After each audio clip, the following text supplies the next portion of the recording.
We're rolling. Welcome back, everyone. This is episode 120 of the Jiu-Jitsu Dummies podcast. We emphasize that 120. We always, right? These numbers are like milestones for us. So sorry, guys. We made it past the 17 ourselves again. This is the second time. I'm excited at this point. You know, I mean, it may not be as big of a deal to other people, but you know, it's this past May was 4 years that we've been doing this. Yeah. 4 years. We used to do 2 a month. Four a month now. Yeah. We used to do 2 a month in the beginning, and then we went to like 3 or 4. We've been pretty consistently at 3 or 4. I know we had a few cancellations and a few reschedules, unfortunately, like back to back. So we got some really, really cool guests coming up. Not only today's guest, but I've got some people that have been on the show before that are coming back that you guys all really loved. And we get a 2-week break, and I forget what I'm doing. Yeah, it was. I have to relearn the software. I have to learn filming again. And you know what? Look, there was a couple that were just like they booked, and then they just weren't dependable. And then there were a couple like, this shit happens. I'm going to be in another country. I'm going to be here. I got to get back with you. Like, so we've had to reschedule. But when you get somebody that does that, like I'm in another country and I'm going to land that morning and come on the podcast that night. Yeah, it's probably not going to happen. Yeah, no. I've learned that. So check us out. So you always say Jiu-Jitsu Dummies is brought to you by Black Belt Digital Marketing.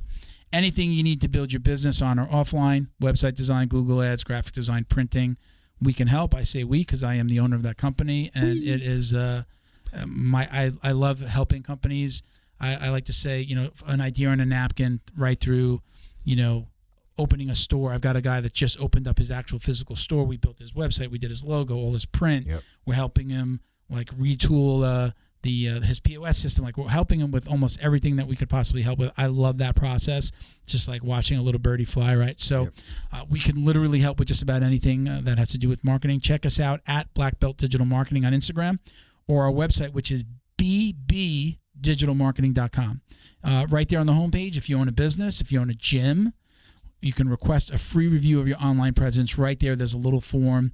Fill it out. Give us your business name and address, and we'll do the rest. And we'll get back to you with a really cool review.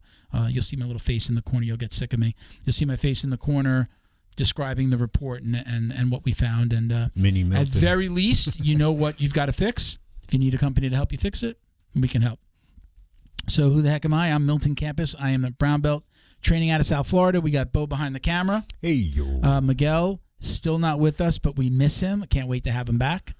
His spirit is lingering. His spirit is lingering. And just so everybody, I think I said this on the last episode. Like, no problem. Like, he's my friend. We're super good friends. We talk all the time. He's just got a day job. He has a regular job and a family. He got a big freaking like new client at his job, and he just had to focus. He's literally traveling from Davie, Florida, if you know Florida, Davie, Florida, up all the way up to Melbourne on some days, for him to then drive down here all the way down to Miami and then go back home. It's just not doable. Can't wait till he comes back if he's listening, and I know that he listens. We miss you, Miguel. All right. Joining us today is this. I mean, just the list is so long on this one. He's a black belt. He's a gym owner. He's a SWAT cop. He's a husband. He's a father. He's a pilot. Joining us today is Greg Lapin. So stay tuned. This is going to be a really good one. Don't forget to like, comment, share, click that subscribe button. We'd really appreciate the support. Ding, ding, ding. And, honestly, the best way you could support us, besides clicking those buttons and sharing, support our sponsors, right? We couldn't do this without them. So we got to, in keeping with our sponsors, let's do a couple of quick shout-outs. Thank you to our friends over at Fro and Roll. I did it again. I see. Fro and Roll. Our friends, it's the friends. That's what gets me. Our friends over at Fro, right? Thank you to our friends. Thank you to Sean. Let's take that out. Thank you to Sean over at Flo and Roll. Hands down the best custom gi and no-gi gear in the business. Check out their Instagram at @flow_n_roll. You can see all of their custom designs. They do incredible work. We've done a custom design with them. Can't wait to do the next one. I've already got the idea. You can find our podcast on their website as well under their team section. And that's the big thing about Flow and Roll is they have a pre-order program to help give you and your team, you're a gym owner, they can give your team all of the gear that you need with very little money down, by, again, you using their pre-order program. They'll actually have your gis, your no-gi kits all online before they're printed. Your students can order, and then they can take that money. Instead of you laying out $5,000, $10,000, $15,000, you can let the orders basically pay for your order, and then you'll apply any of the profit towards your inventory that you're going to keep in your gym. I'll let him explain it better, but check them out. You can email him at flowandroll@gmail.com, or you can visit the website, flowandroll.com. And if you do go to the website and you're buying T-shirts or gis, you just need one, use code JJD and you get 20% off. Okay? Thank you to Neutral Zone Clean. You can check them out at Neutral Zone Clean on Instagram and on Facebook. The mission. What the heck is Neutral Zone, right? The mission here is staying clean on and off the mats, whether you're training in your personal life. They've got soaps. They've got wipes. They've got the spray. This is no BS. I use that spray every day. I have a spray in my bag that I'm going to top off with that refill before I leave. I told you I might leave that one empty and take this one because it's full. But I think this has a newer label, so I'm going to leave this one here. I'm going to fill it up. I keep the wipes in my car. I go out, I pump gas, I'm shaking hands with people, I get in the car, and it's not because I'm like, ew, those people are yucky. These days, we just went through this pandemic. I'm just going to keep my hands clean. I don't know where your hands have been. I'm going to I use the wipes, the spray I use at the gym, and I spray and I use that to, instead of washing my belt as often as I used to, I actually use that spray. Handling money, touching doorknobs and door handles. And going to the bathroom. Yep. These are reasons. Yeah, right? Yeah. That's the shit that's on people's hands. You ever been in the bathroom and like somebody comes out of the stall and doesn't wash their hands and they just zip up and they walk right out the door? I'm like, that guy is touching something. That guy's touching the doorknob and now I've got to touch it. Like I'm the guy. Germ alert. Wash my hands, take the little paper towel, use it to open the door, hold it open with my foot, throw it at, like, that's me. My pinky's super strong, man. I can open any door with my pinky. I was like that before COVID too. This isn't because of COVID. But anyway. My dad brought me up like that. When I was little, he used to tell me, he said, wash your hands after touching money and door handles especially. Shaking and again, for me, shaking hands. So I see somebody do this. And then they shake your hand. And I'm like, all right, I'm going to shake this hand because I know I got the wipes in the car. Scratch your ass. But check them out at neutralzone.com. So we're filming. This is the 27th. We're probably going to have this out like before the end of this week, before June 30th. But for the entire month of July, they're bumping up the discount from what's normally 15% to 20%. We're actually going to be posting about it online as well. So cool. Wait till July 1st. Get 20% off everything at neutralzoneclean.com. All right? Nice. Leo Optics. Love my glasses. All right? LeoOptics.com. You get 10% off with code JJD. These are bamboo sunglasses. I love these. Lionel sent us a few, more than he sent us like 5 pairs. I gave one to Bo. I thought these are the ones that I thought I lost, Bo. Yeah, a couple episodes ago, I'm like, I lost it. They were in the garage. I had somebody come over to pick something up, and I took them off and I put them down, and they match. Like the thing that I put them down on was like a cabinet that's in the garage. That's it. It's the same color. Like it's this brown like wood color, and I just didn't even see them. Yeah. And I found them, but now I've kept 2 of the glasses for myself. So we are going to give away. Waiting for like our next in-house guest. That's like that's actually going to come in for a visit, and then we'll gift somebody with one of the other Leo Optics pairs of glasses. But I love these. These are bamboo. They got the little red stripe there on the inside. Cool. Love these. Again, Leo Optics, 10% off with code JJD. And actually, Greg is actually, I heard his name a couple of times because he not only works with Leo Optics, but he also works with BioPro. BioPro is one of our newer sponsors. You'll hear more about them later in the show. But it was just like interesting. It was just like it just happened. Kept on hearing his name. Again, he's sponsored by Leo, sponsored by Bio, and happy to have him on. So let's leave these here. Yeah. Okay. Nice. And let's do. We got a quick unboxing to do. So we've got a new BJJ box. TheBJJBox.com. Right. What's in the box? This is a monthly subscription box filled with usually 4 to 7 like jiu-jitsu, grappling, equipment, supplements, things like that, like, different gear and just little things that you're going to like. So we'll start out with the t-shirt. So we've got this month, it's actually a tank top. Oh, nice. Right? Nice. Very cool. BJJ mode. BJJ mode. It's funny, everybody at the gym that has a BJJ box, my coach is always saying, stop being a bear, like, kind of like, and like laying on somebody, holding them down, like using your weight and your strength. Yeah. He's like, let them work. So the guys at the gym are like, I can't wait to wear this to the gym. So let's go down a few things. I'm going to eat this as soon as we... What's that? We've got a Lenny and Larry's. This is a double chocolate chip cookie. Oh, man. I'm going to chomp down on these. These are plant-based protein cookies, right? So going to chomp down on that. Not junk food. Well, Well, no, it's like natural. Yeah. Natural snack food. So we've got Doc Spartan, right? This is a little. Can you get Spartans? that, Bo? This is you can treat damaged skin. Let me see. Combat ready ointment, 100% natural first aid ointment applied to damaged skin for instant relief and fast healing. I'm reading that off of the little card that's included with every box. So very cool. Nice. Defense soap. Everybody knows what this is, right? Yep. Stay clean. Awesome. Right. We've got some monkey tape. This one's got a. This one's actually got a pink one in. I've already promised this to my coach Sophia. I'm like, I got a pink one for you. Pink one. I got. Oh, this is like the Neapolitan. I think we had one of these. We've got one of these before. Neapolitan. Oh, neat. Pink, brown, white, and then the different sizes. So I'm probably gonna give her this back because I think I have 2 black monkey tapes from previous boxes. Cool. So very cool. All right. Everybody knows what tape, so I don't have to explain that. So I use it. I use tape more for like if my fingers are cut.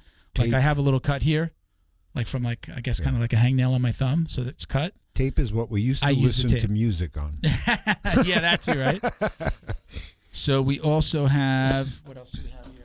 This is kinesiology tape, right, Miguel? Miguel loves that. KT recovery. So this is actually a patch, and this just says for swelling and inflammation relief. So I'm not 100% sure, but I think there's like something in it that's going to be interesting. What do you go like? What's the wording for that when it's through the skin?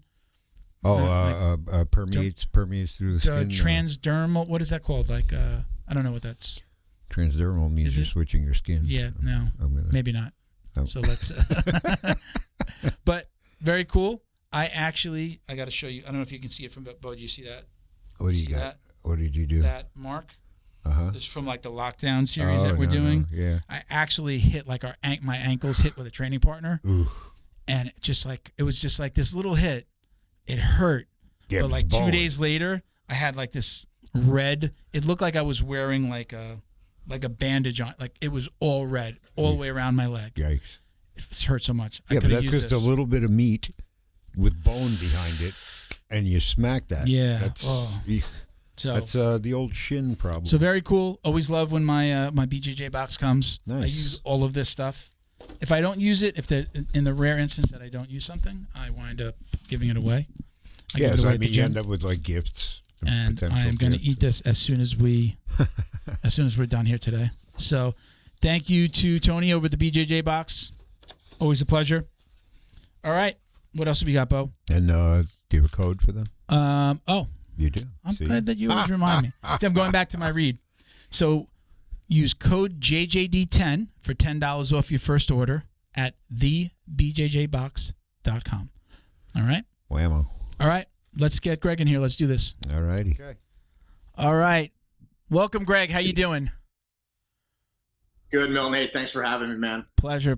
I'm glad you were able to join us. We're going to dive right in. There's so much to talk about. I listened to a couple of podcasts over the course of the last week that you've done, and it's just like, wow, what does this guy not do? I'm probably the busiest person that I know, and I feel like I'm not busy enough when I listen to all the things that you do. You're a gym owner. You're a cop. You're on the SWAT team still, right? military contractor, or at least former. You've got a wife and 2 kids. You run Guns and Geese, right? That's you as well? Yep, correct. Myself, Craig. And because you had so much spare time, you've also become a pilot. Right, yeah, exactly. 3 times. I don't even know where you want to start, but let's just start let's do the obligatory, how did you find jiu-jitsu? Let's start there. Yeah, so it's funny, my jiu-jitsu origin story starts back in 1992. I lived in California for several years, and I went back. I moved back to the Northeast, and I flew back to California to go visit a buddy of mine that I grew up playing ice hockey and boxing with as a kid. And him and his brother put on these white karate uniforms and had these orange, long, goofy orange belts tied around their waist. And hey, we got to go to jiu-jitsu practice, And I was like, what is that? You want to come? I was like, sure. So I went with them, and I walked in this little nondescript building in Torrance, California. I walked in, there's these big green mats, just one big green sea mat. And I'm like, this is weird. I don't know what this is. And then this kind of gangly, not really tough looking, just kind of goofy looking Brazilian dude walks in with a big black eye, and it was Hoist. And I met Hoist. I was 93. I would have been 15 years old. I'd been 14, 15 years old. And I met Hoist, and I got to do a trial class there. It was the original Gracie Academy that my buddies trained at. And I spent a few days there, flew back to New Jersey, and never heard of or touched jiu-jitsu again. Did a little bit of wrestling in high school, got into Muay Thai, kept my striking stuff going. And then really in 2004, when I became a New Orleans cop, I realized I needed to really learn how to really grapple people. So I joined the local jiu-jitsu academy there, started trained sporadically on and off for almost 10 years because that's when I got into military contracting later on. So I was training between deployments or on deployments. There's always one guy on the team, and I just had one gi and a white belt that I'd bring everywhere with me. And I wore it for 8 to 10 years, sporadically training. Wow. And then in 2013, I took an assignment in Abu Dhabi, and became some friends with some of the Brazilian jiu-jitsu instructors that they bring in to teach at the schools, at the military colleges, at the police colleges, and started training again really consistently, really hard under my original professor named Tiago Bravo, and trained every single day, 2 a day, started competing over in the UAE championships. And I just decided this is what I'm going to do with my life one day. Bravo, is that the Bravo choke? Is that the same person? Yeah, no, Bravo. Okay. Yeah, Tiago Bravo. Okay. Tiago's, man, if he's not I think he's due for his 4th degree this year. But he's from Rio. He's originally a Braza guy. But what is that? What is Braza? Braza is one of the original teams. Okay. Down from Brazil, Braza. Okay. Yeah. Okay. Felipe Costa and stuff. They started Braza. So. Okay. Yeah. But then here I am. Fast forward, now I own an academy. And I wear pajamas every day. Yeah. It's not a bad life. No, dude, it's an awesome life, man. I only have pants and shoes on today because right from here I'm going to SWAT stuff. Okay. I'm over here in my shorts and shorts bare feet. Bare feet. That's it, it's the day job. I'm a marketing guy during the day. I own a marketing company, but if I'm usually polo, dress for the screen, but shorts below. I'm that guy, and then and it's off to the gym. So you really found jiu-jitsu. You came back to jiu-jitsu because you had become a New Orleans police officer. That was really my first foray into jiu-jitsu. The thing, I didn't even know what I was doing. I didn't even know what the Gracie Academy was. I didn't know who Hoist Gracie was. Fast forward, UFC and all that stuff. I was like, that's the guy. That was him. That black guy that he had, I don't know if you'd remember back. Had he come off of a UFC fight, I would expect that maybe he had a black eye from one of the UFCs. No. So the story was, because he, of course, typical Brazilian fashion, he showed up late, you know, like everyone's already on the mat in their gis, you know, like, and he shows up. And the story was he was out the night before and got into a bar fight. Okay. There you go. Many moons ago, though. Okay. Yeah. It was a long time. So you're a cop in New Orleans, and it's like these days now. I get, you know, so many departments are talking about jiu-jitsu, or so many people are trying to get departments to talk about jiu-jitsu. Right. Was it just something? Was there anybody else doing jiu-jitsu, or you just had the knowledge? I need to find something. I need to do something that's going to help me on the streets here. That was it. I need to find something. You know, I knew how to strike. I knew how to punch. I knew how to box. You know, I boxed and did Muay Thai for years, and I realized, like, you can't punch someone into custody. You can't punch someone into a set of handcuffs. You got to be able to grab them, control them. And obviously, fast forward, you know, 20 something years now. I'm 45. My thought process and ideals of violence in general is drastically different. Mm-hmm. And I was like, I've got to find something else. And I knew what jiu-jitsu was now, you know, like I understood it. And I just found the local jiu-jitsu academy, and it was in the city of New Orleans. So it's like me and a whole bunch of like stoners that could kick the shit out of me, you know? See, Bo, you'd find a home. I'm telling you. I'm trying to get Bo to train. I'm trying to get him, but he doesn't train. I'm trying to get him to train. I'm like, you're going to fit. He would fit right in. Absolutely. You know, like, the stoner culture, that's him. Cool, that's it. That's the cool thing about jiu-jitsu. And it's like, for me, it's like, I've always, even as a kid coming up, I've always kind of been okay. Look, we all have ego. Ego is healthy in the right doses, but I've always also been okay. If this is going to make me better, or this dude's going to make me better, or I can learn something, I'm going to shelve my ego for a second. And, you know, like, let's grow. Hey, why did I become pilot? Because I felt a lack in my capability, you know? So it's like, is there time of the day? Fuck yes, there's time of the day, you know?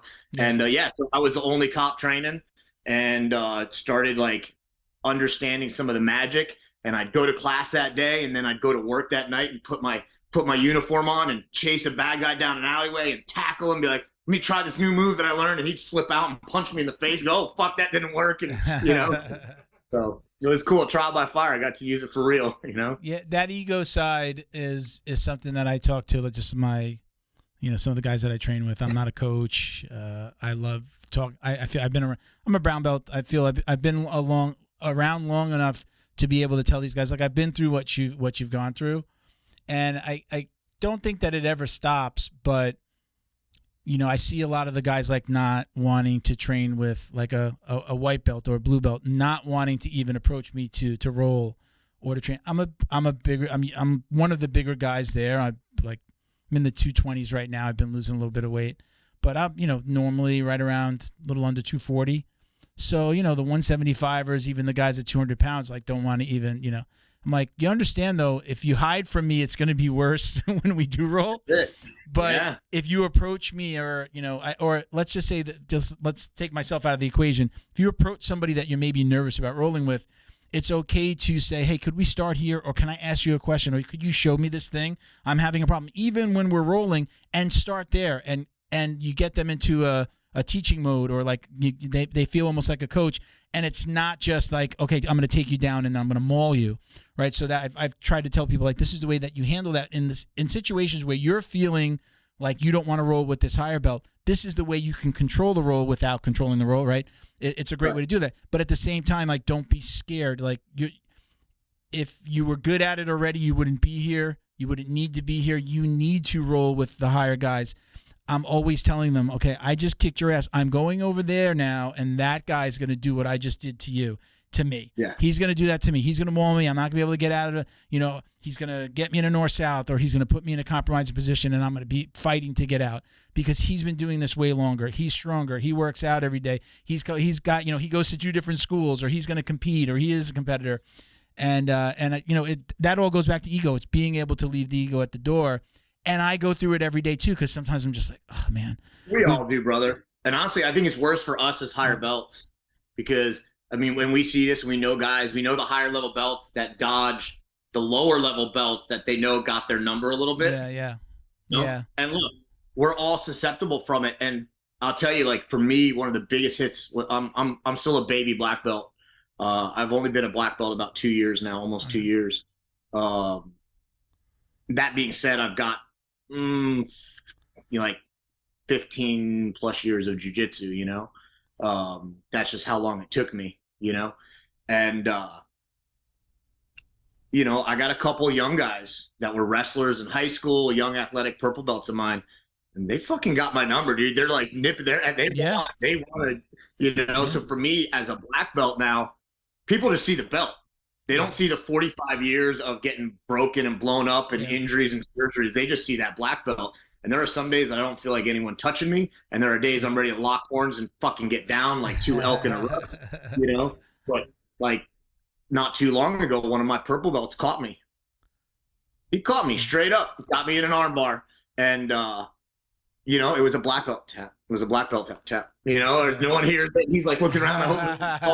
And like, don't get me wrong. It was the end of the round. I probably tapped him 7 times in the first 4.5 minutes. But fatigue and athleticism is part of this game.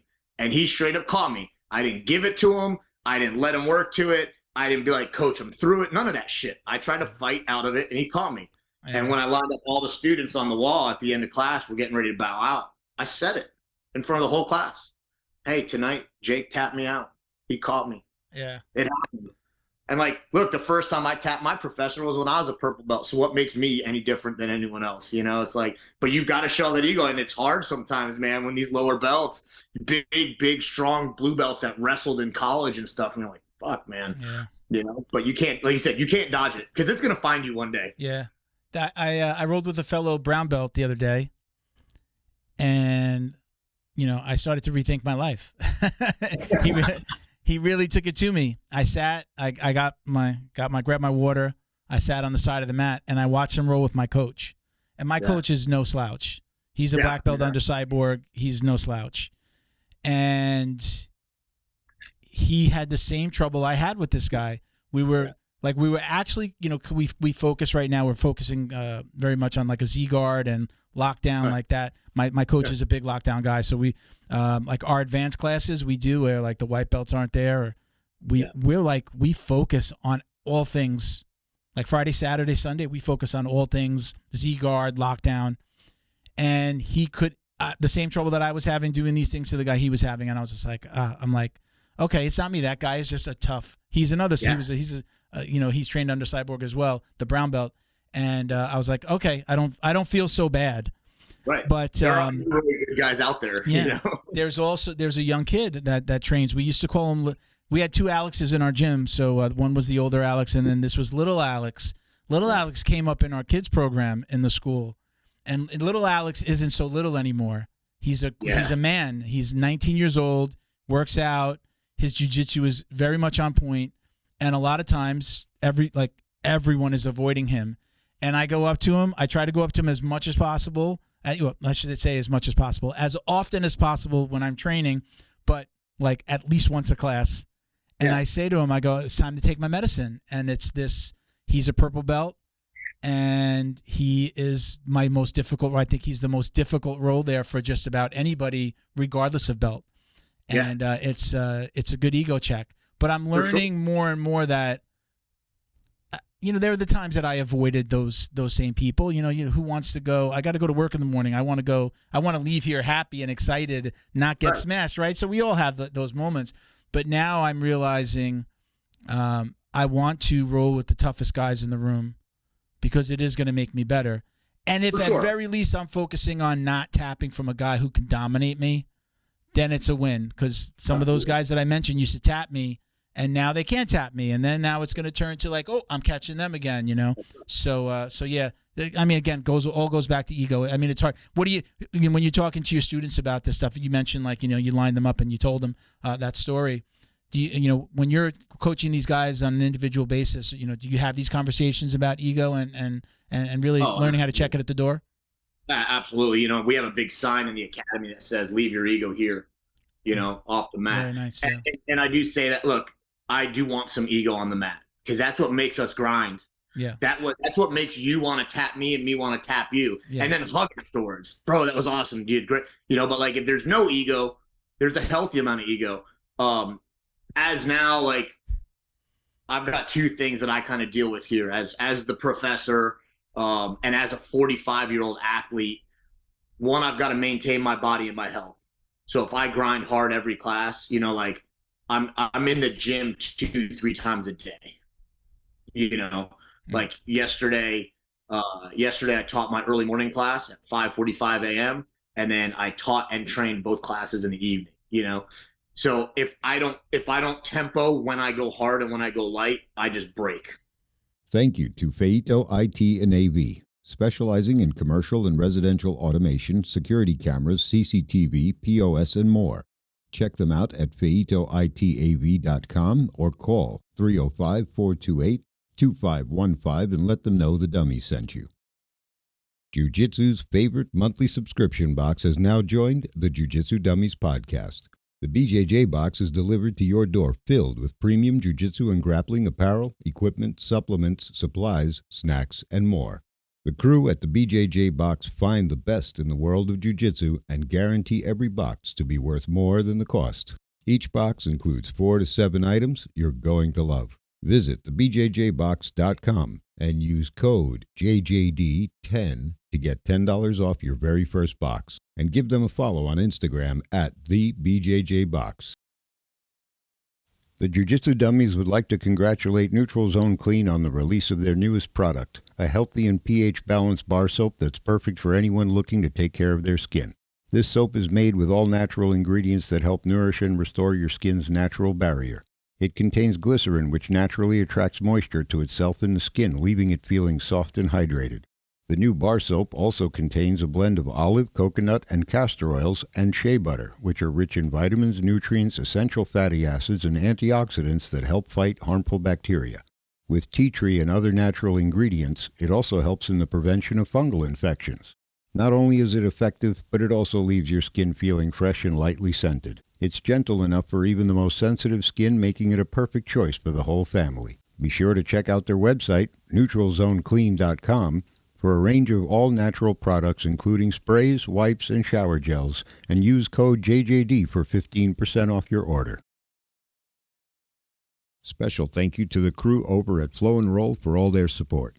Flow and Roll is renowned for their incredible no-gi rash guards, shorts, and leggings. Flow and Roll has quickly become the premier custom apparel provider for academies big and small throughout the United States. Reach out today to discuss your custom order and ask about their incredible pre-order program. You can send an email to flowandroll@gmail.com or visit their Instagram at flow_n_roll and shoot them a direct message. And yes, they can create an awesome custom gi for your academy as well. Visit flowandroll.com to check out their awesome designs, and while you're there, pick up a Jiu-Jitsu Dummy signature tee exclusively at flowandroll.com. And remember, you'll get 20% off your purchase of t-shirts, rash guards, or gis with code JJD. The other thing is, all my students deserve my attention. So I need to be able to roll with my brand new white belts, with my girls, and with my hardcore grinders, you know, my training partners. So I have like a little rotation, a little cycle where, and if it's not the day, or I'm not feeling good, where I'm ready to grind and lock horns, and one of my hardcore dudes comes up to me, now I can be like, not today, bro. It's an off day for me. And they understand, because they know I'm not dodging them, because when it's my day to train, like, we're going to get down and we're going to grind, you know? So I've kind of built that. But yeah, I talk to them you know, obviously if I see something in the gym, I address it right away. You know, if I see people are discouraged, or I hear people, I try to do this and it just wouldn't work. I'm like, well, yeah, you've been training for 2 years. He's been training for 6. Yeah. It's not going to work, but keep trying, yeah. You know, keep trying, you know? And it's like my young guys, I'm like, you guys, I'm improving like this, and you guys are improving like this. Like, you're going to intersect me and you're going to start catching me. It's going to happen, you know? So yeah, we, you know, we have those talks, and, you know, just, hey, come in. I remind guys when they can't do something to me, I'll remind them. I'm like, that's what like a purple belt, maybe I'll say, that's what the white and the blue, go practice on them. And then, yeah, I mean, you can practice and see if you catch me, but practice on them. Right. And then you'll, one day, like you said, that intersection, you're going to be able to land that on me, you know? Right. There's one particular partner that I have that he loves to do lapel chokes, but he can never get the lapel chokes on me. So I'm always messing with him about it, just playing with him. We have a group chat open, and I'm always throwing some shade on him. And but he's landing it on the. I say, see, one day you'll be, but not anytime soon. Today's not your day, and tomorrow ain't looking so good. Yeah, that's what I tell him. I say one day, but today ain't it, and tomorrow's not looking good either. So you mentioned a morning class and afternoon classes.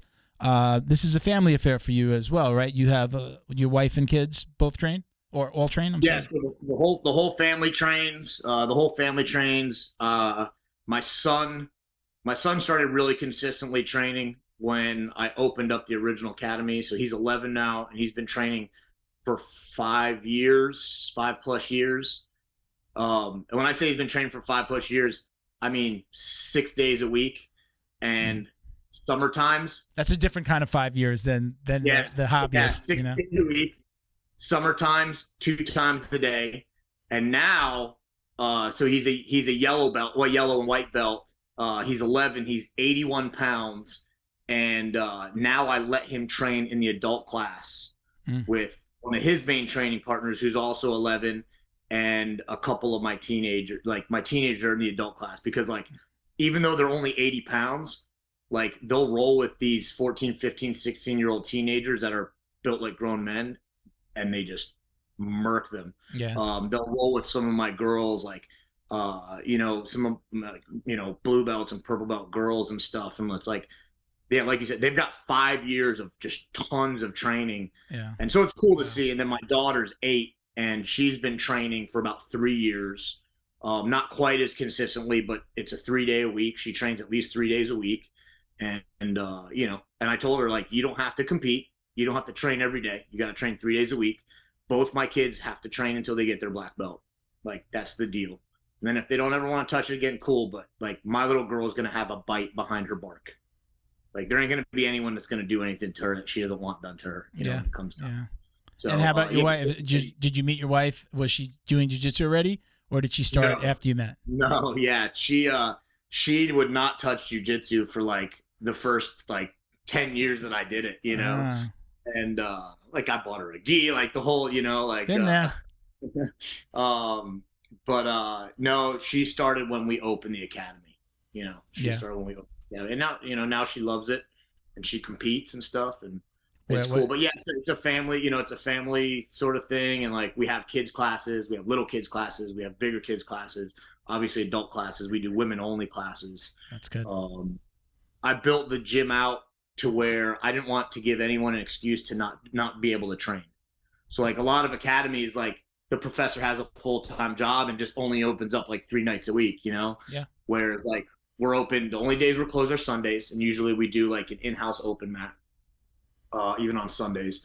And then we have early morning classes every morning, Monday through Friday, 5:45 to 6:45, so people can get in before work.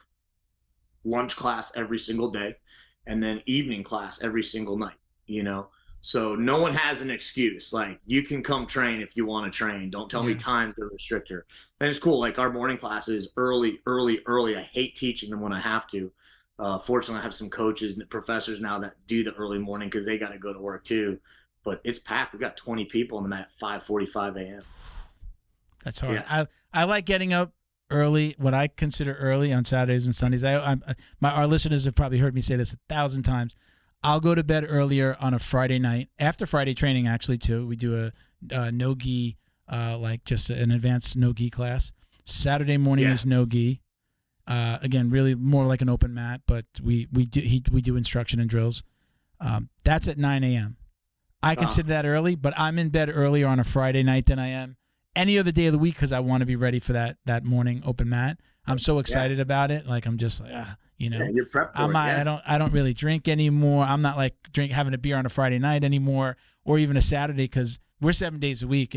We're open, Saturday, Sunday, the open mats, no other instruction. But man, I love it. I love training in the morning. 5:45, I don't know if I could do that. I don't know if I can get up.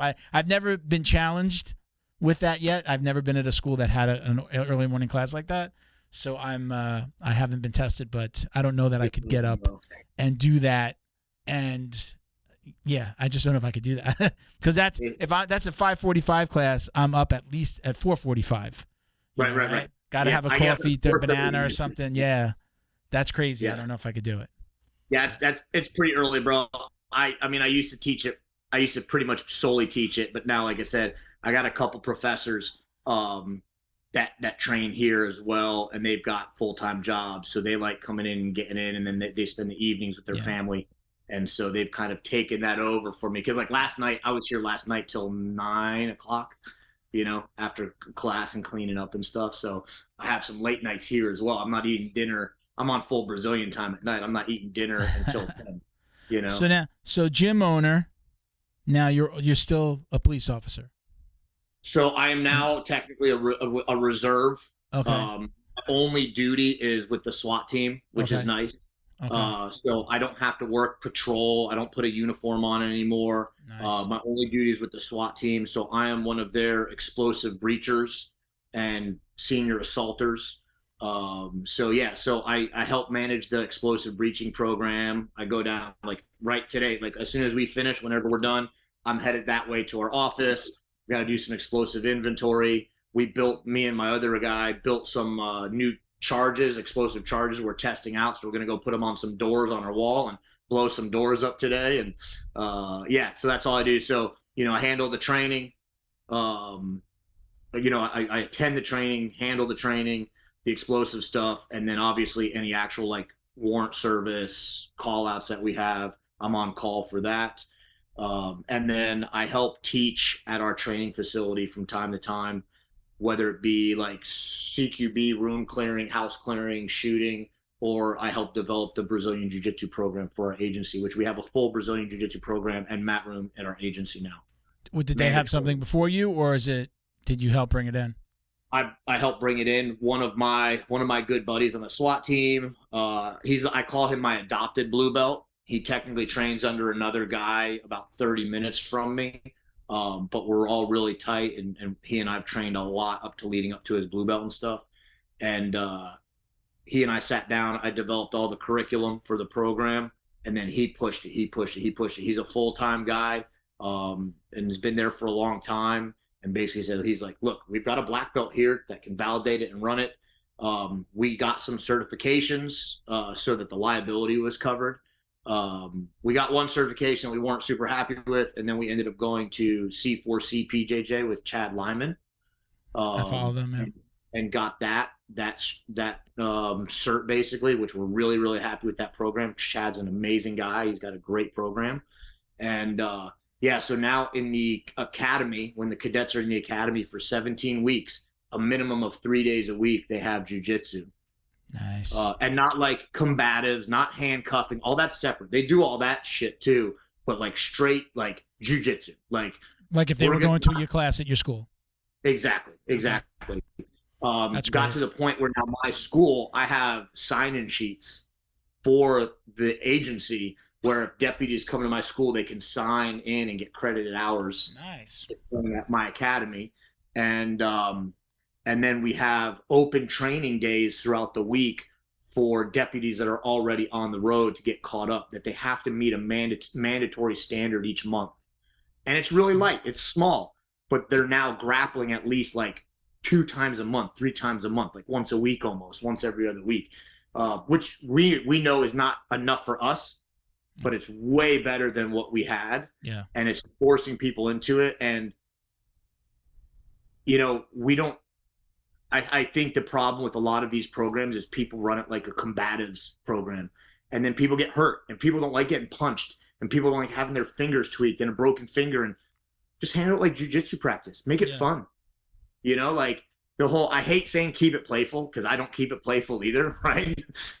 But like I'm a smash passer, my ears are all fucked up.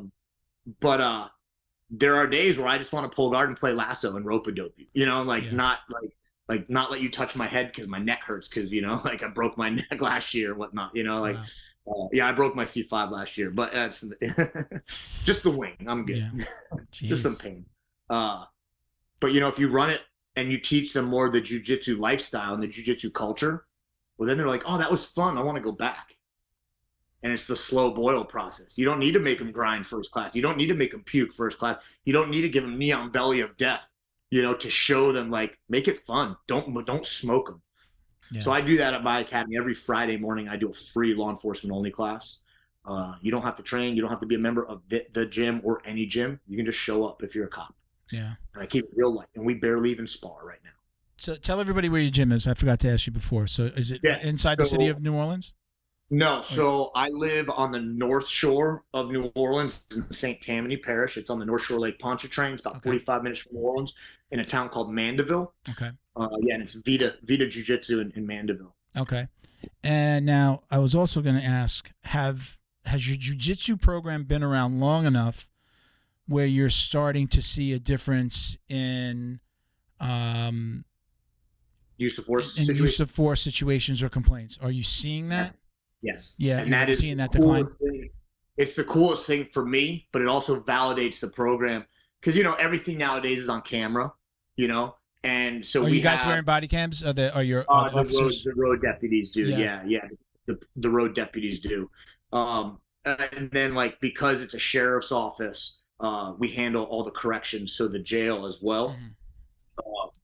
And it's two different entities of the sheriff's, right? There's corrections and then there's criminal patrol. Yeah. But we get to see this on video. And we get to watch what these guys are doing. And now guys that have been training for, 6 months, a year are, using a collar tie and a bicep tie or an underhook and doing a foot sweep and taking the dude down and going right into a kimura and, like, looking around, getting on the radio rather than, And, one of the things for me is, like, I preach, I don't believe in pain compliance. I don't believe in pain compliance because pain institutes a defense response in us. Mm-hmm. Yeah. Right? If you come up to me and take your knuckle and start grinding it into my sternum, I'm going to hit your hand away. Rather than go, I'm not going to let you do that. Go, yeah, here, take my hand and put a handcuff on it, right? I'm going to push your hand away out of natural human response and protection. So, we see these videos of cops, give me your hand, show me your hand, show me your hand. And they're punching them in the back of the head. And all the dude is doing is covering up and trying to get away. Yeah. I'm like, guys, you're causing that. Yeah. You're causing that. It's hard to watch. Those videos are very hard to watch. They're hard to watch, man. I'm like, just do, like, the deal. Like, when you have the power or the magic of jiu-jitsu, there are men out there, even at our level, like, there are men out there that when they grab you or make a grip or a collar tie, you're like, what the fuck just grabbed me? Right? Yeah. And, like, that's what I want. I want you to be able to grab someone and control someone to where you're not hurting them, but they're like, holy fuck, I can't move. And then you put them on the ground and you just settle and it's like control. Hey, the control part without the pain compliance. Yeah. Exactly. I like the pain compliance at my gym when I'm rolling with my buddies. Oh, I still like that. For sure. Absolutely. Oh, man. Give them a little chin in the rib, a little knuckle when no one's looking. I got a thing from a buddy of mine called cotovelo di giustizia. Oh, what is that? What is it? It's elbow of justice in Portuguese. Cotovelo di giustizia. When you're inside control, you just underhook the far side tricep, like you're going for that far side armbar. I know that. And you turn your elbow into their sternum and just. Yes. I know that. I've been on the giving and receiving end of that one many times. Yeah. So, but that's great. I'm glad that it's great to hear that jiu-jitsu's been around, at least when you talk about your department, it's been around long enough that you can start to see the change in the use of force. Complaint? Would you just say complaints, or how would you say that? How would you gauge that? Like, your officers coming back like, hey, I didn't have to fight this guy where normally this would have been a drag out brawl if I didn't know jiu-jitsu. How were you guys measuring that? Well, so obviously every use of force has a report that goes along with it. That's the part, right? Yeah. Yeah, and that's the part. And if there's injuries that occur in that use of force, whether it's officer-related injuries or subject-related injuries, that is in the report. With its officer, there's first reports of injury where they've got to go, all this stuff. So if I can clarify, let me. So it's right. Yeah. They're reporting a use of force; those are going down.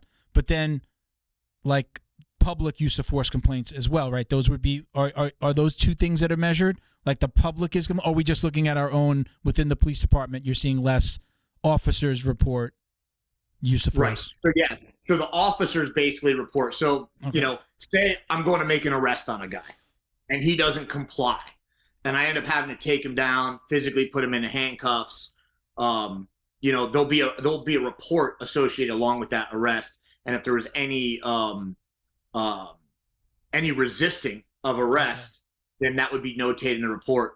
Also, if there's any injuries that occur in that arrest, that would be notated. Okay, gotcha. So you can track like, hey, there's less injuries now, both to subjects and to officers. Hey, there's less fights. There's more control, and you can gauge that, and you can actually really track it. Okay.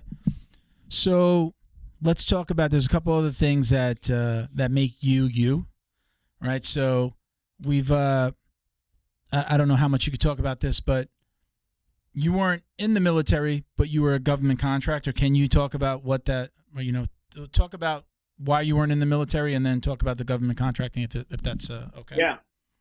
So, a part of it is right place, right time. Mm-hmm. The saying luck favors the bold as well. I was a New Orleans cop. Obviously, when you're a young cop, you do the patrol thing for a little while, but I was a young, aggressive, athletic, hard charging cop. So very, very quickly, I got pulled out of patrol and moved to what's called a specialized unit. And so I worked for like a non-conventional plainclothes kind of intelligence unit within the police for most of my time. I also worked narcotics for a long time. And I became friends with a former Army Green Beret who was contract. Him and I became good buddies. He lived right near me. We'd bring our dog to the dog park, and we started going and shooting and training together and working out together, and just became really good buddies. And he's like, hey, have you ever considered leaving and going contracting? And I said, well, I thought it was only open to special operations guys. At the time, it was early on in contracting days. And I was like, I thought it was only open to special operations guys. I don't have any military background. He's like, yeah, generally speaking, but he's like, you have a different skill set. And he's like, if I vouch for your resume, you'll get to at least go to selection. And he's like, if they pick you to go to selection, you don't know me. You don't mention my name. If we see each other, we don't know each other, right? You'll have to get through on your own, but I can get your resume at least in there and vouch for that. I was like, all right, give it a shot. So, submitted my resume. I got asked to go up to a selection course. There was like 30 something guys at the selection course. I was the only non-special operations guy in the course, and 15 of us graduated, and I was one of them. And it's just one of those things, like if you're not a special operations guy, a soft guy, a special operations guy, you're a shitbird, right? Until you prove yourself otherwise. And, I kind of always lived my life. I didn't want to ever give anyone the excuse to say, hey, Lapin's the weak link, So I've always held myself to a super high standard. I don't know if you can hear, she's like woofing in her sleep. Is that little girl trained? Is she like a... Yeah. So she's a service dog, and man, she's awesome. She's rad. She can climb a roofing ladder. Like, oh yeah. She fences like crazy. Do you use her? Is she... Okay, is she not for SWAT stuff? Okay, she's just my personal use. She comes everywhere with me, and like she'll, she knows if I'm like starting to lose my temper or something, or have like a TBI episode. She'll because I've got traumatic brain injury as well from like explosions and blast over and breaching and stuff. So she'll like come and lay her head on me and stuff. And, she'll know. Down. She'll feel it. That's awesome. Right. Oh, wow, that's great. Yeah, but where was I? What we were talking? I have brain fog too from that shit. Contracting. Contracting. You graduated. You were one of the 15 that graduated. Yeah. So I got into contract work that way, and just kind of made my stake on my reputation. Whenever any team that I'd go to, Lapin's a cop. Fuck that dude.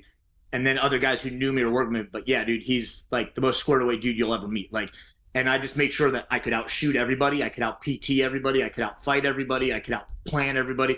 Like I'd sit up in my room studying at night and doing map studies So I could be so familiar with the area. It was like my own neighborhood while guys are out hanging out drinking, and I'd be sitting in my room. Did this take you overseas? Is this something that would take you overseas? Yes, and it took me overseas. So yeah, so I did a little over 6 months in Port-au-Prince, Haiti. During one of the coups there, we were supporting the presidential security team there, and then the U.S. Embassy and USAID. That was for a company called Triple Canopy. And then one of my team leaders was a former Army Delta guy from the unit, and I ran into him between deployments one time, and he was working for a classified program at the time for the NSA, and asked me if I'd come work for him. So I went over and worked for the NSA for a little while on one of their clandestine classified programs over in Iraq. And then, you just kind of meet people.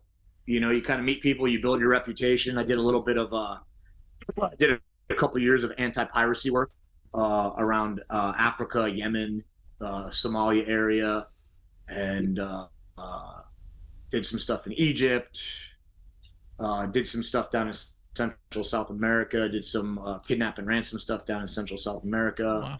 And then worked as a mentor advisor for 4 years in the United Arab Emirates.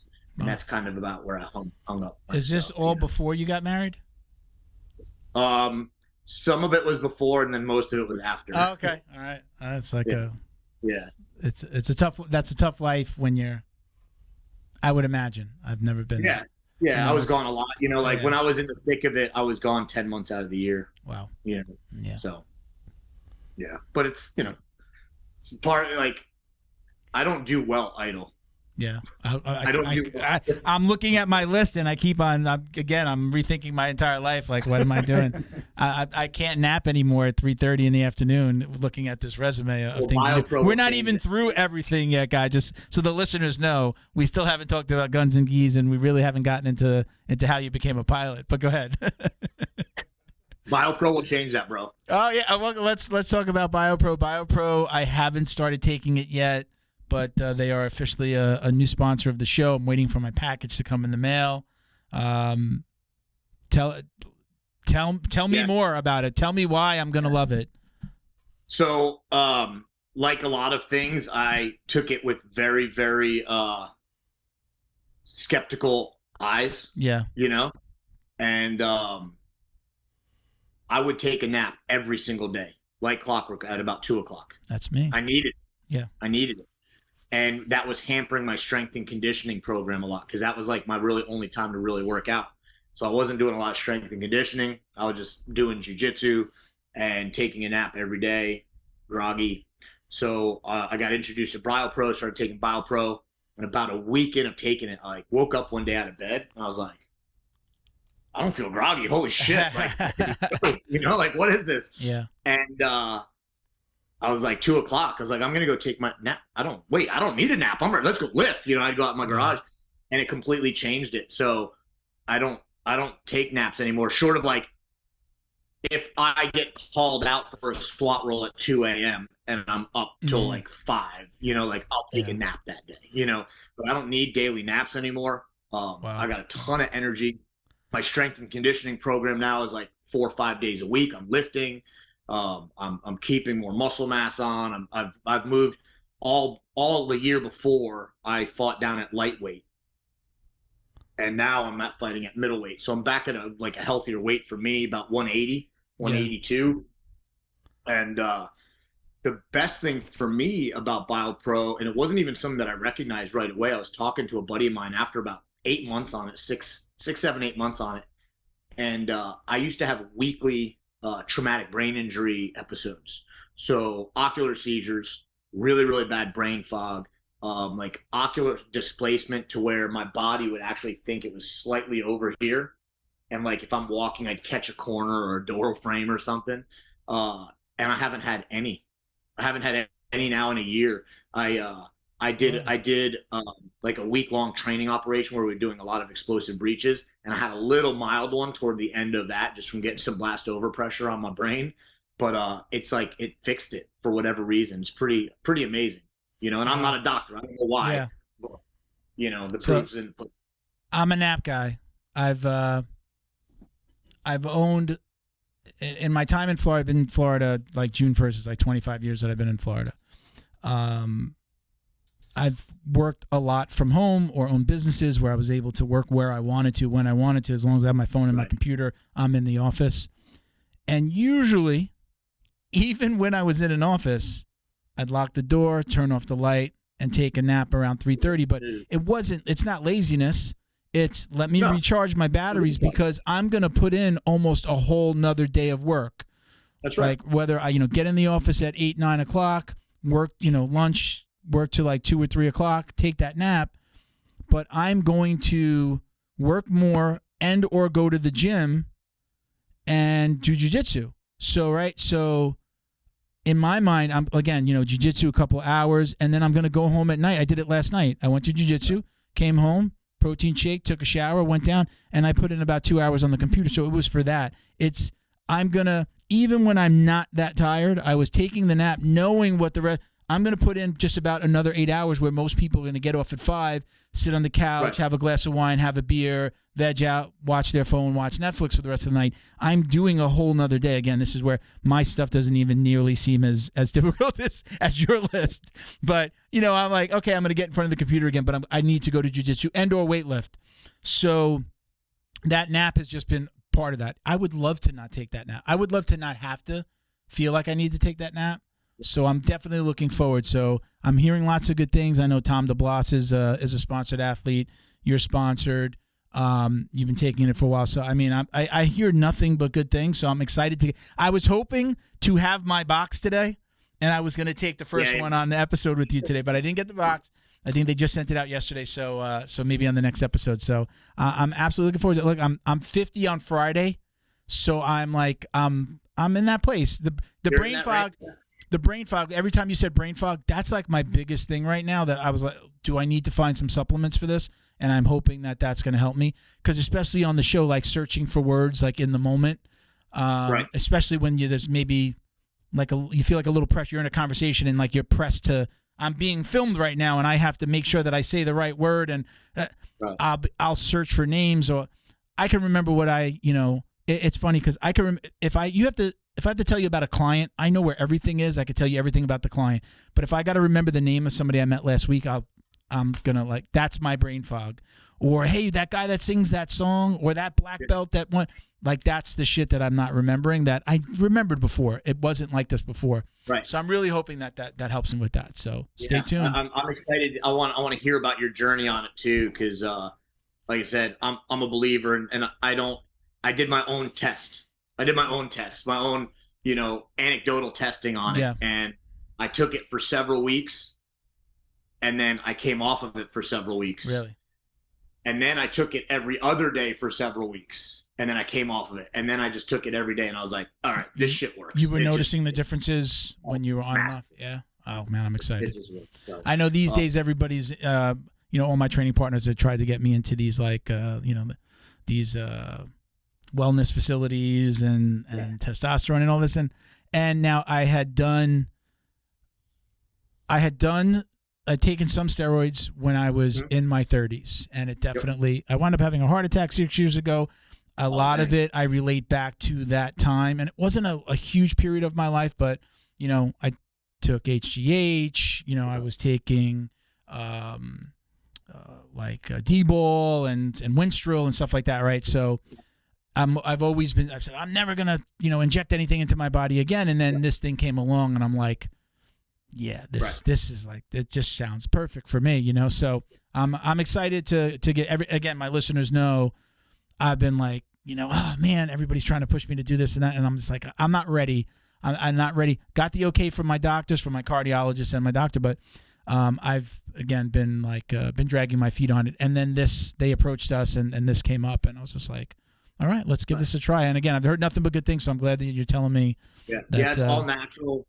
It's a natural thing. It's not synthetic, and I haven't noticed any negative side effects, and I'm on testosterone therapy. Sure. And I say testosterone therapy because there's a difference between doing cycles where you're stacking stuff. And I've been on the same amount of testosterone from my doctor with regular blood work for 5, 6 years now. Okay. When I was about 38 years old, I thought I was ill. Like, I thought I was actually like sick. I thought I had a disease or something. I got like whacked, just super, super tired. No motivation, irritable, cranky, grumpy, zero libido, the whole 9 yards. And I went and started getting blood work done, and my testosterone was in the low 200s.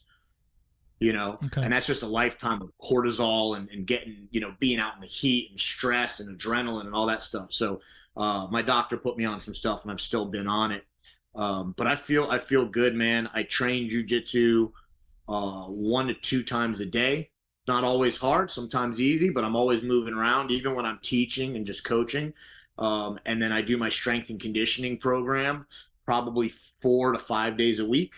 And then I've got a little routine that I do every morning at 6 a.m. out on my back patio, which is body weight and super, super lightweight mobility stuff. So before I even make breakfast and my first cup of coffee, I've done 50 deadlifts, 50 front squats, and 50 bent over rows, just to move around and warm up. And once again, you've got me questioning my life, Greg. Yeah, one of the last thing on BioPro that I'll say is when I spoke to Dustin with the company, I told him, I said, listen, I've been taking Astroflave.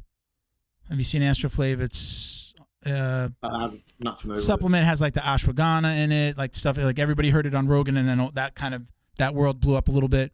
So I said, I've been taking this thing. What he's like, what's in it? And I read, and he looked it up. He's like, keep on taking this. So like the fact that you said you're doing the testosterone therapy and you're taking this again, he said, keep on taking that.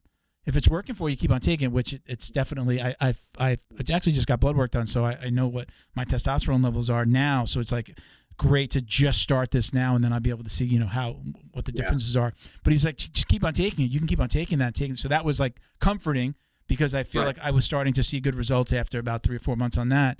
And I definitely, again, I still have the brain fog though. I still have these other things that I know that I can.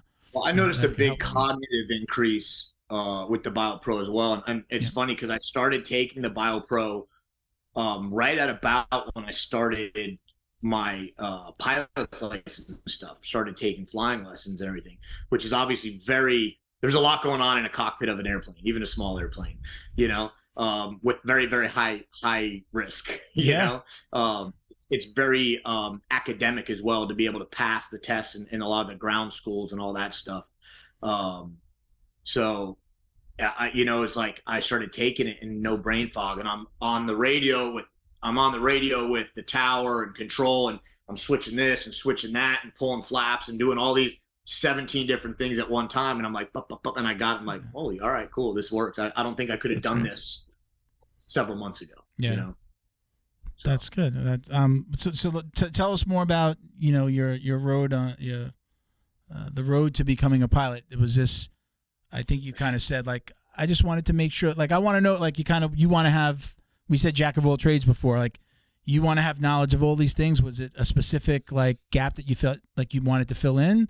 Or why become a pilot? You're doing all these things. Why being, I just got to imagine, let me just say this because I feel like this is what I would get from my wife. Like, I'd get this. Really? Oh, do you have, like, are you getting that? I mean, you got to have, like, a supportive wife for this kind of stuff. I know mine never really loved jiu-jitsu, and then she just like, all right, I see that you love it. I see that it makes you better. But again, I feel like I'd get to, like, really, 2 businesses, the podcast, the marketing company, doing jiu-jitsu every day. Really? A pilot now? I mean, what was the response? I get that as well. Yeah. I get, okay, that's great. Then I just go do it. So, but so I always, I flew around a lot of different airplanes when I was doing the contracting stuff, and I got to fly around in helicopters doing all that stuff. And I was always fascinated with this skill set. I thought it was a cool skill set to be able to get in this hunk of metal and then go float it through the air somewhere. Like, that's pretty cool. And honestly, like, really during, like, the height of a lot of, like, the quarantine lockdown shutdown bullshit, where there was coming up that, like, if you want to travel, we might talk about doing mandatory vaccinations if you want to travel in the U.S. I was like, fuck that. And I was like, I lack a skill set. Like, I can walk somewhere on my own 2 feet. I can ride a bike, motorcycle, dirt bike. I know how to saddle a horse. I can drive a car. I can sail a boat. But what can't I do? I can't fly. So it's like, if you really want to get somewhere over a great distance effectively, especially if we were talking about, doom and gloom, like, you got to be able to fly. So I just basically said, fuck it, I'm doing it. I found a local school and I started taking lessons. I started flying basically 2 to 3 times a week until I got my pilot's license, and now I maintain it. I try to fly once a month. That's kind of what my minimal comfort level is right now. I don't want to go longer than that because I'm like a 1 stripe white belt, so I try to fly once a month, right, to keep some of my hours up, and then I'm getting ready to do my instrument rating. So I'll do my instrument rating probably the end of this year, get my instrument rating, then I'll get my multi-engine rating, and just work from there so I can kind of fly really whatever it is I need to fly, short of like commercial jets. Isn't it funny how anything that we start to do as jiu-jitsu practitioners, we go to do this thing over here, we'll say something like, "Oh, I'm a white belt at this," or like, "I'm a this belt at this thing." That's named my marketing company. I don't know if you could see it anywhere. It's Black Belt Digital Marketing. So I tell people, they're like, "Oh, well, do you train martial arts?" When they see it, and I go, "Well, I'm actually a brown belt at jiu-jitsu, but I'm a black belt at marketing." So I kind of use it as that. It was unintended, but I started to say that. But it's funny how we use that. I'll say, like, when I'm doing something new, like, "Yeah, I'm kind of like a blue belt maybe at this. Like, I'm just, I know how to do it, but I'm not going to hurt anybody. And I'm not going to hurt myself, but I still got a lot to go." So they get it. They're like, "Oh, cool. I know exactly." Everyone else is like, "What, in karate?" Yeah. I still get. Do you still get the hayas? When somebody that doesn't know you, they hear it. I just embrace it now. I used to correct them, and I'm just like, "I'm like, yeah, cool." Karate? I was like, "Yeah, kind of." Sort of. If you even ask that question, I really don't have the time. Yeah, you're probably not going to like swim in my circles. Yeah. Listen, we've got some questions. We got some listener questions I'm going to go through real quick with you. So some of these people that might know you, right? So we've posted, and some of these people, like, they'll even say like they know something about you. So this is Wally's photo. He says, "I know Greg likes the combat bike for comp training. How many rounds, minutes, and cadence?" Oh yeah. So yeah. Derek Wallace. I know him. He came to one of our Guns and Geese. Him and his brother. They're Kiwis. They're New Zealanders. Okay. So I use the assault bike in a couple different ways. Sometimes I'll get on it in the morning and I'll just spin for 30 minutes. Is this this bike? Yeah, exactly. Yeah. Okay. Yeah, the soul killer. Okay. And I just get on it for 30 minutes and I just a light cadence, I don't know what the RPMs are, maybe 50 to 60 RPMs, and then when I'm doing my lifts, when I do my strength and conditioning program, at the end of my lift circuit, I get on it for 1 minute and I do 30 seconds at like 65 RPMs. And the last 30 seconds, I just fucking get down and go as fast as I can. I don't have like a super strict, like I do this, and this, because a lot of it depends on how I'm feeling that day. I'd rather go and get under some lightweight and move around a little bit if I'm hurt or broken or tired than not do it at all, because I can't do my this many reps at this weight and then this many times. Gotcha. So I kind of cater it. I push myself as hard as I feel like I need to and want to at that time, at that day. So it's kind of my very scientific answer. You mentioned it in that response, and I'm glad you reminded me. Tell us about Guns and Geese. Yes. Yeah, so Guns and Geese is kind of the brainchild of myself, Greg Anderson, who's a black belt under Joao Assis. He owns Electric North Jiu-Jitsu up in Lake Stevens, Washington. And then Joao Assis, who is a black belt under Leo Vieira. He's a checkmate black belt, and he owns Electric Jiu-Jitsu in Huntington Beach, California. And, we all like shooting and jiu-jitsu. At the time, I was a brown belt when we started. Now we're all black belts. And we wanted to give something to people that was more than just a training course. If you come to a training course for 2 or 3 days and you shoot guns, you don't really leave there with a better capability. you leave there with some knowledge, but you're not better really at shooting. Now you have you have a baseline to go practice and get better. And it's the same thing with jiu-jitsu. You go to a combatives class where they throw a knife in the dirt and you got to fight over it for 30 seconds. Like, you're not actually learning a skill set. You're maybe learning some great, you learn some underhooks, head position, head fighting, whatever. But I wanted to light the fire under people's asses. I wanted them to experience more the lifestyle of living this way rather than coming here to like really learn how to shoot or really learn jiu-jitsu. I wanted them to appreciate the lifestyle and the culture that comes with it. So that's kind of the vehicle. It's 3 days. It's really less about jiu-jitsu and shooting than it is about building bonds and networking. We do dinners each night together. We do a big bonfire roundtable on the Saturday night. We shoot every morning. Each morning is shooting on the range, pistol shooting, self-defense based combative pistol shooting on the range with me. And then every afternoon is jiu-jitsu with Joao. I mean, obviously all of us are there, but Joao runs that. And then we do dinners each night. And when they show up, they get a gi and a belt. Because I tell them, like, we don't want you to stop here 3 days. In 3 days, when you leave here on Sunday, you're not going to be Superman or Wonder Woman and be able to go beat someone up, you know? Yeah. You know just enough jiu-jitsu to be dangerous and then get the shit kicked out of you. But that gi is going to stare at you and it's going to haunt you and it's going to, it's going to hang in your closet and go, you fucking weak motherfucker, like, so go find a gym, go train. And yeah, we keep it very light. It's mostly self-defense based jiu-jitsu. There's 2 gi days and 1 no gi day. And we want people to train, like go join a gym after this. And we talk about that. And a lot of them do. So it's awesome. We see a lot of our students that are now getting their blue belts and stuff, which is super cool. That's awesome. Congrats. All right, cool. So next question. This is actually one of my training partners. His name is Justin Lancaster. He's got 2 questions for you. He says, most rewarding aspects of owning your own jiu-jitsu gym. And he wants to know, I know that he and his wife, I hope it's okay for me to say this, they're thinking about having their first child. So his second question is, most important tenets of being a good father. Oh.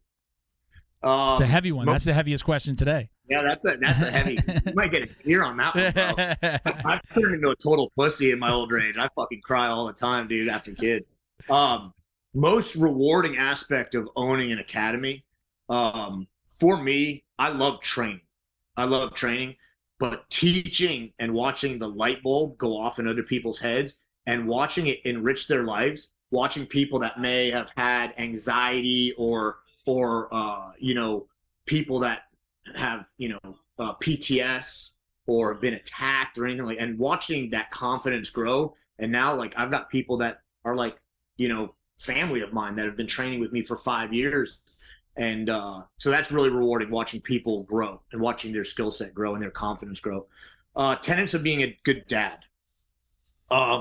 I joke around and say I'm not really that good of a dad. Like, I'm a C+ dad, your kids will be safe with me. They won't be in danger, right? And they'll be fed, and they'll probably learn some choice words. If you leave your lead by example. It really, being a dad for me is like about leadership, and it's like leading by example. Follow through with whatever you say you're going to do. Don't have empty promises, empty threats, empty, I like that one. You got to balance. For me, I'm not the fun-loving, super compassionate dad. I'm like, I told you to go do this. You don't get to do anything until that's done, I parent old school. My kids, if they misbehave, they go get smoked out in the backyard. Like, there's some rules and they know, like, all right, hey, go put your shoes on. It'll be 9:00 at night. Why was this not done? Go put your shoes on, go hit the fences, suicide sprints until I say stop, but at the same time, I've learned to kind of like balance compassion too, and then they'll come in and I'll give them a hug and say, hey, I love you. But you knew what I told you, what was expected of you, and you knew the repercussions, right? And you didn't do it. So I'm not mad at you, but you got to understand, like, things have to get done. Mm-hmm. So I don't know if that really answered his question. No, I think that does. I think he's collecting data. Yeah, he's collecting data. It's not the first time he's asked me. He approached me the other day and was asking me about the same subject. So I've done the lead with an iron fist, and I've also been like, you know what, go talk to your mom. I can't deal with this. You got to balance that for sure. You have to balance that, and like different kids are different as well. My son's very different than my daughter, and if anything, like I wish this is for him. I wish I was more lighthearted and more fun. I wish I could be that way. And I wish I enjoyed the time when they were little more. Because when they were little, I was still kind of in the thick of contracting and being in and out of war and stuff. And then I come home and there's this little thing that I'm like, I don't know what to do with this thing. Like it's crying and like, like here, take it, And honestly, like I held a lot of like resentment to myself and got depressed because I was like, I'm a fucking shitty dad. I don't even want my own kid, But as they get older, like now I'm like full force into it. Like I fucking love parenting my kid. I have a stepdaughter that lives with me that I've been in her life since she's 10. She's 19 now. My 30-year-old daughter, who I didn't get to raise on a daily basis. Me and her mom were not together. I moved to Florida when she was 5. I came to Florida to work and I was supposed to go back. Fell in love with it. All my friends started to move down, people that I worked with, and I call them friends now. And even my sister moved down 3 months after me. She had a job lined up even before I was coming. So I never went back, but then it was just like her visiting and me visiting and mostly her coming down a few times throughout the year. And I always, there's a little regret that I didn't go back, but my relationship with her mom got better when we were away from each other. We were instantly best of friends, talked every day on the phone. When we were there, we were getting in and out of relationships with each other, messing up our other relationships. So getting away was a good thing. So I tell her, like the best thing that ever happened was us putting some distance, because we would have imagined what it would have looked like. You're getting older and you're seeing us messing around. Why are they together? Oh, and then they're with other people. Like it would have been a mess. And it just wasn't stopping. How was that for you as a father, being away from your daughter and her coming and visit only a few times a year? Again, it was very difficult. But I felt like when I left, her mother was dating and started to live with a school teacher who was also ex-military. He was a Marine. So he was a Marine vet. So I felt like I was leaving them in good hands. And I still, as soon as I left, again, I was coming back. But when I left and I got closer with them, we weren't fighting every day. We couldn't fight. We couldn't fight and then, get together and then make up. And then she's dating somebody and cheating on him, and I'm seeing another girl. Like that was just gone. That wasn't part of the equation. So it just became a better life for her. So even though I wasn't here, the best thing that ever could have happened was putting that distance between us. But what I was going to add to the end is she now works for me. I meet with her every single day. She's in Virginia. I'm in Florida. I meet with her every single day at 9:45 for at very least an hour. Sometimes for hours. We'll work. She works for me. She does a huge part of like our social media management and graphic design team management. So I meet with her every day. And I had always hoped, and even said this to people, that I know there's going to come a point when she's older that I can have a better relationship with her. She always knew who Daddy was. She came down. It was great. I'd see her, pick her up at the airport. She was flying down here when she was 5 years old by herself, like right through adulthood. And I always just hoped that I would have a better relationship with her or be able to get closer to her as an adult. And that's happening. Nice. Now that she's, I've got to see her every single day. We've got to look at each other on a Google Meet every day. So it's really cool that I'm having like those conversations and I tell her I'm building this for her. I'm 50. I want to build this and hand this over to you and give you. She was a teacher. She hated it. And now she's doing this, and it's like understanding, like not being living by somebody else's rules. She, again, computer and a phone, you can work wherever you want. I don't care where you are, as long as the job gets done.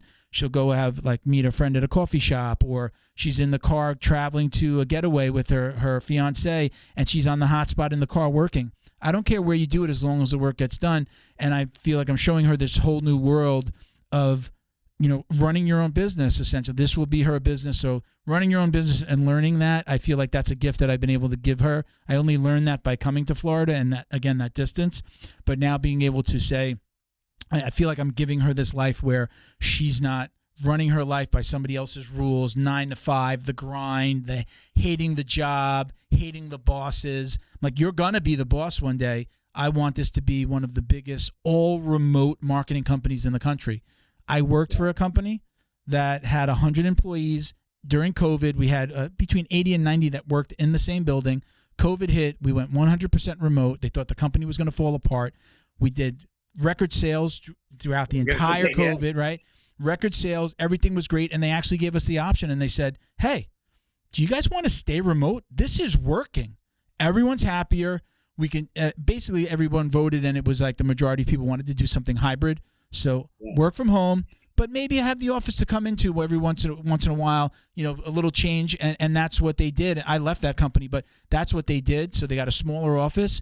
Everyone is still, essentially on that hybrid format. But again, showing my daughter that we could do that. And now I want to surpass them. I'm starting it that way, working remote. We've got people that work for us in Canada and all throughout the United States, like either contractors or people that work for us. So anyway, long story short is that leaving at that age, when I thought I was coming back, I didn't think I was leaving her forever. Not going back was difficult, but I built this life, and I built businesses and worked for big companies, and I was a VP of a moving company, like a moving brokerage company at 29. Like, I was making lots of money. I was able to do more with that distance that we created. So, let me add this. At 16 years old, she's visiting, and I'm driving in the car, and I started to apologize to her for not being there, for not having gone back. And she stopped me and she goes, Dad, I love my life. She's like, no, she had been to Florida. By the time she was 19, I'll include this, but she was 16 at the time. She's telling me this, but she'd been to Florida. She'd been on cruises with my family. She'd been flying by herself down here. She'd been to every freaking park in Florida. By the time she was 19, I threw her out of a plane. Like, we have done she's been up in the, what do they call that? Hang gliding, like drag you up and then they take you hang glide. Like, she'd done so many amazing things. And some of her friends had never even been off of Long Island. Like, they've never been out of New York except maybe to go to college or whatever. And so she stopped me and she's like, I love my life. I can't imagine it any other way. And it wasn't like, great, I'm glad you weren't there. It was just like, I got to do all of these things because you weren't there. And I've had all of these other experiences that most of my friends never even had a chance to. And that was it. So as far as feeling guilt never came back ever. It's never come back because she let me off the hook. She was just like, no. She's like, she said those words, no, I love my life. And I was just like, dude, it was done. I didn't even finish the apology. And I did explain to her, I said, you understand, I want to at least explain to you why I didn't go back.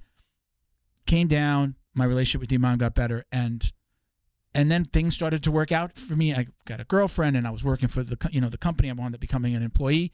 I was making a lot of money. I was able to do more from here. I was able to pay my child support on time and not miss payments and not hear your mother yell at me, but also the relationship stuff. She was old enough to understand that we weren't in a healthy place. So it was difficult, but it was the best thing. Yeah, that's important as a father. That's good to hear, man. I'm glad to hear that. Yeah, man. It was I again, fast forward, she started working for me last year. She's 29. I keep on saying she's 30. She's going to be 30. My sister corrected me this week. She's like, she's 29. You can't say a woman's 30 when they're not 30. She's exactly 20 years younger than me. So I turned 50 and she's there. So she'll turn 30 in October. But it was all worth it to now be giving her this thing. I really hope to leave her my legacy being this business, at least for her, and her run this thing and have that freedom that most people don't have. And again, right now it's going to continue to be 100% remote. So when we bring on new people, they're working in their own place. And you can find people that, not everybody can just work remotely, because some people will get caught up in their day and the kids and the TV and Netflix. You've got to find the right people that can do it. But I think so much of the world is doing it now that it's just, my first marketing company, I never told anybody I worked from home. I would hide it. That was over 10 years ago. Now I'm like, they're like, oh, where's your office? I'm like, well, actually I work out of, immediately I work out of the house. I do have a remote office that I can go into when I need to meet clients, but I'm working at, I'm in my home office, and it's just so normal now. And like, okay, I don't lose any business because of it. And it doesn't hurt. So, okay, enough about me. let me get to my next question, and then we're going to do the rundown. So, is there a specific, this is the Nimble Yeti. He says, is there a specific program or system you would recommend to supplement training specific for LEOs? So as far as like a specific system that I think is vetted and out there, curriculum and backed, in my opinion, the C4C PJJ system from Chad Lyman is the most comprehensive system for law enforcement. It's very, I mean, Chad's a black belt, long time black belt. He's a long time cop, so he knows both sides. All of his instructors are cops and black belts as well. So the cadre that come down and run the courses, like, know what's required of the job and understand grappling. And then it's primarily wrestling and jiu-jitsu based, but then it also does involve weapon retention for your gun, but very different from what anyone learns in an academy, right? It's all jiu-jitsu based. It's all about elbow control and kimura grips and wrist control. And then there is some striking, basically striking or defense of striking to get into a clinch and gain control. I think that's the most comprehensive. Like, if he's asking about a specific system that's already vetted and out there that cops can go to, or agencies can bring C4C in, agencies can bring them in. They'll go, the agency can host them. And yeah, just saw those legs fly across. That's adorable, man. Well, so you so C4C, what was it again? C4C? I know I follow them. It's like C4C operators or something. Is like the Instagram handle, at least. I think. Yeah. Is that the handle? Yeah, C4C operator is Chad's. I think that's Chad's personal Instagram. Okay. And then he's got a C4C PJJ. All right. So PJJ, Police Jiu-Jitsu. Yeah, that's if they're looking for a program for the agency or for him, if he's a jiu-jitsu guy and they want him to start teaching, in my opinion, that's the best program out there. There are a lot of people utilizing another program that's been around for a long time, that's widely well known, that I think is a Ponzi scheme and a money grab, because you cannot ever train jiu-jitsu, and if you take the correct videos of yourself or you go to their little 3-day training, you're now an instructor. And Chad doesn't do that. Chad doesn't do instructor certificates. He basically certifies you as level 1, level 2, level 3, level 4, level 5. If you're a level 5 guy, you're a black belt and you can teach. If you're a white belt that just started training and you continue your training, you're a level 1, but you're not an instructor.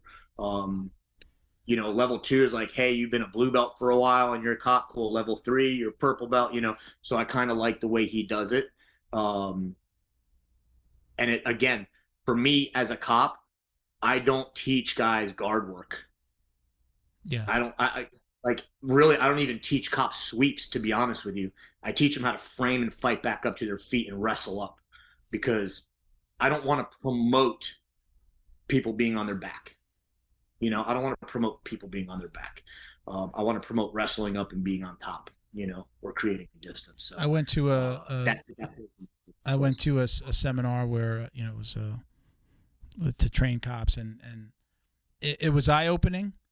And I think, again, you said this before, that I realized at the end that it was more about showing officers who don't train jiu-jitsu, like, look, there's this thing that you need. And I think a lot of them walked away with less like, oh, now I'm going to go do all of these things on the street, because you've only been, training those things for 3 hours. But for me, I was like, oh, wow, this is great. Oh, I didn't realize. Oh, look, when I'm in the kimura, or if I'm in this position, if I use my leg to block the arm, okay, that's how you cuff somebody. Okay, but I'm not cuffing anybody, but it was interesting, and I wanted to give it a look. But I think it was more about getting them to actually seek out training on their own. You're talking about something where it sounds like, right, with C4C, are you like, you fly out to him and are you there for a few days? Like, this is a larger program? Is that what they do?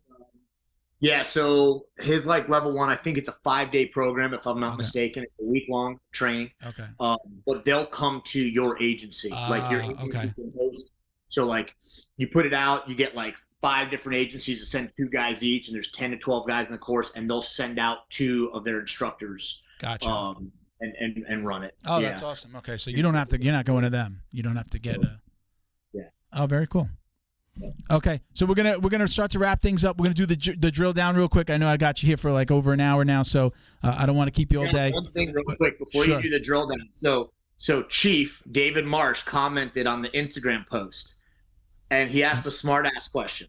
What was his question? I don't always take the smart ass ones. But I know him, and I know why he's asking. He goes, "What's the net explosive weight of a 7 foot by 1 inch C2 charge?" So I know that you reposted our thing, so I don't think I saw that one. Yeah, I saw the ones that he posted on mine. But go ahead. So, Chief, just so you know, it's kind of a trick question, but the charge alone is only 0.369. But you need a slip-on booster, 1/3 slip-on booster. You need deck cord, you need a blasting cap. So it's 0.639. Smartass. There you go. Asked and answered. All right, Bo. What time is it? The drill down. There we go. Okay, so these are, like we said before, these are common questions that people ask. So we'll jump right in with gi or no gi. Gi. Okay, takedown or pull guard. Depends on how my neck's feeling, but I'd rather take down foot sweep or outside single. Okay, music during rolling, yes or no? Yes, Hashio Naish. What is that? Brazilian man, awesome Brazilian. Yeah, man. okay. The next question was music preference. Yeah. Okay. I listen to like a lot of old punk rock. Like I'm an old punk rocker. Okay. But yeah, in the gym we listen to Ohapa. Okay. Which is another Ohapa or Hashio Naish, the Brazilian. Okay. Mix. Do you watch jiu-jitsu and MMA? Are you watching tape? Are you watching UFCs? Are you watching WNOs? Are you that guy, or is it like I'm consumed by this at work? I'm not watching it when I get home. No, I watch. I'll watch a lot of the bigger IBJJF stuff, flow grappling. WNOs. I don't really watch MMA anymore. I don't watch UFC. One, I'm up too late. I'd rather be in bed. And two, I don't want to deal with all the dudes at Buffalo Wild Wings wearing the Affliction t-shirts. I used to be that guy before I trained.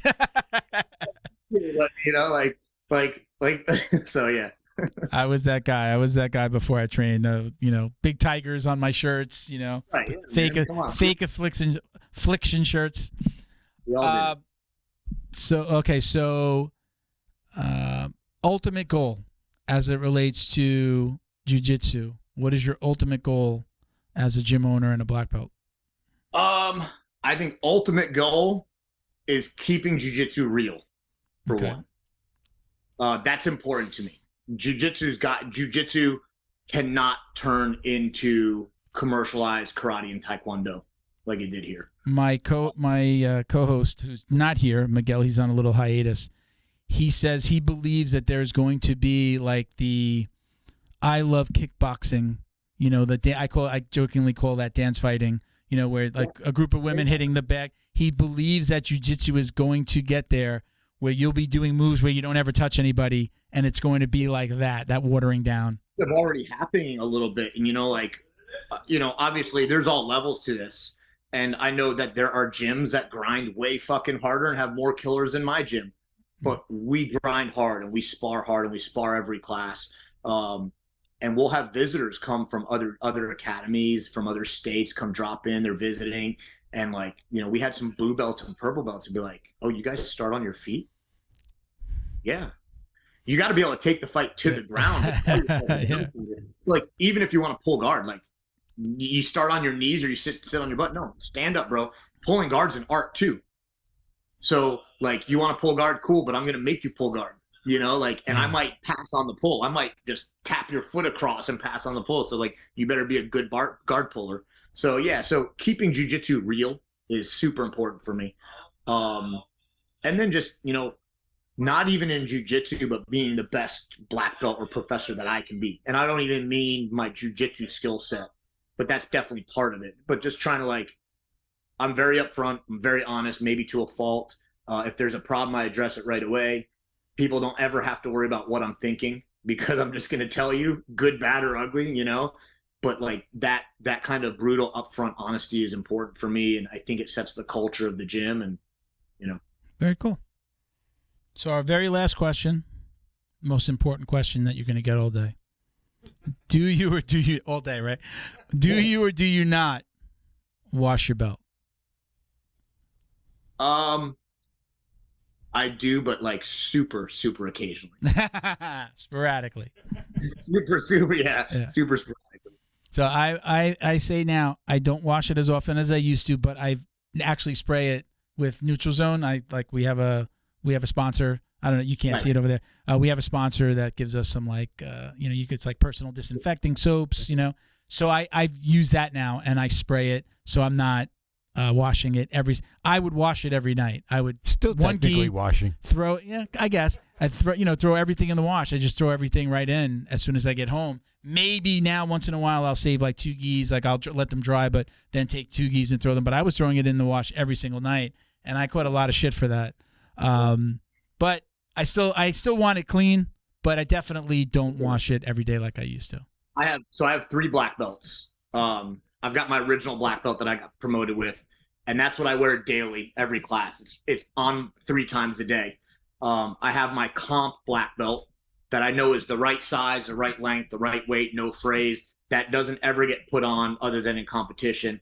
And then I have a black belt that's just kind of it's like a nostalgic, very, very special black belt to me. And that's what I if I'm traveling to visit other gyms or traveling to coach or teach or do a seminar, that's the belt I bring there just because of what it means to me. So my daily belt that I wear daily, that will get washed every couple of weeks. All right. So I lied. One more question. What's nostalgic about that one belt? I guess just the circumstances that it was given to me, so. Can you share or would you not? You don't want to share? Yeah, no. Okay. All right. Keep that. That's my one secret. That's good. That's okay. Inquiring minds want to know. So thank you so much for joining us. I want to give you a minute to shout out any of your sponsors, say hello to anybody. This is your time. Yeah, no, I really appreciate it. I love doing this stuff. If this inspires one person, yeah, man. I feel like what you're doing is all worthwhile. Having me on, this knucklehead here, is all worthwhile. When we hang up with you, man, I'm going to go do some push-ups in the other room. Yeah, Roger. I don't do push-ups, bro. I don't push anything. Everything's pulled for me. But I mean, really, sponsor-wise, it's the same as you. BioPro, and I say sponsors like I don't make a living off of any of these guys, but I've connected with really good people in the industry that I like supporting. So if I can help support and if a guy uses my code for Leao sunglasses, I get a little drop in the bucket. If a guy uses my code for BioPro, I get a little drop in the bucket. So not that it's changing my lifestyle, but it's supporting good products and good people. And those sunglasses are the most badass sunglasses out there, in my opinion, and the BioPro really works and all that stuff. So yeah, there you go, man. You got it. Yeah, you can get them dipped with your rank and stuff. I love these, man. My favorite. Yeah, no, they're badass. So yeah, no, I appreciate you having me on, and yeah, man. All right, bro. Thank you very much for joining us. We got to do it again. Like I said, don't hang up. We're gonna come take a couple pictures, and then we'll let you run. But I appreciate you doing this, man. It's been a pleasure. Thanks, man. Appreciate it, brother. Jiu-Jitsu's favorite monthly subscription box has now joined the Jiu-Jitsu Dummies podcast. The BJJ box is delivered to your door filled with premium jiu-jitsu and grappling apparel, equipment, supplements, supplies, snacks, and more. The crew at the BJJ box find the best in the world of jiu-jitsu and guarantee every box to be worth more than the cost.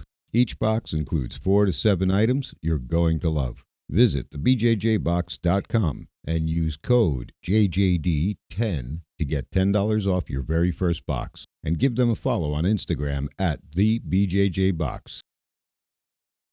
The Jiu-Jitsu Dummies would like to congratulate Neutral Zone Clean on the release of their newest product, a healthy and pH-balanced bar soap that's perfect for anyone looking to take care of their skin.